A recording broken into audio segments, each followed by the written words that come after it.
All right, so for the handful of you guys that are going to be watching the World Cup, there are a few things that you have to know about that might throw some Americans off, and that is these aren't games.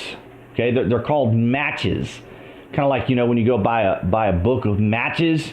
That's what you're going to be watching. You're going to be watching matches. They don't play these games on a field. They're played on a pitch. I guess because maybe they're designed for the water to run off, and so it's at a pitch, and so they play on a pitch. And if a player gets hurt and falls down, he's not on the ground. He's on the floor. Apparently in Europe, the roads and sidewalks and everything are floor. So say if somebody falls down on the road or on the sidewalk, they're on the floor. They're on the floor there. The players don't wear cleats. They don't wear shoes. They don't wear sports shoes and stuff. Now, I'm not a fashionista expert or anything, but they're called boots. So the players there, they wear boots there for the matches.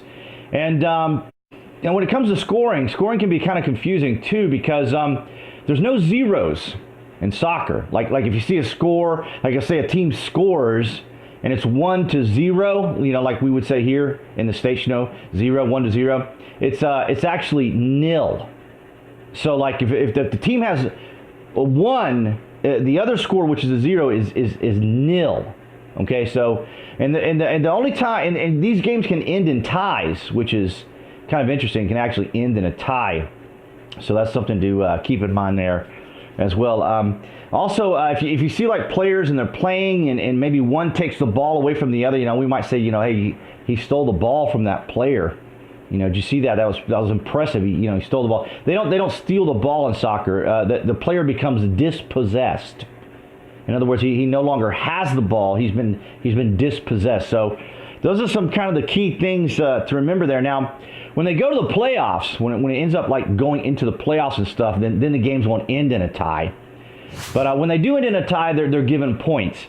So if you guys have any questions about this rather complex terminology and nuances of European football, as it's called, we call it here soccer here in the States, So for the few of you guys that'll be watching them, I hope this is going to be a helpful guide. And you're always welcome to leave questions. I'll be happy to answer those for you.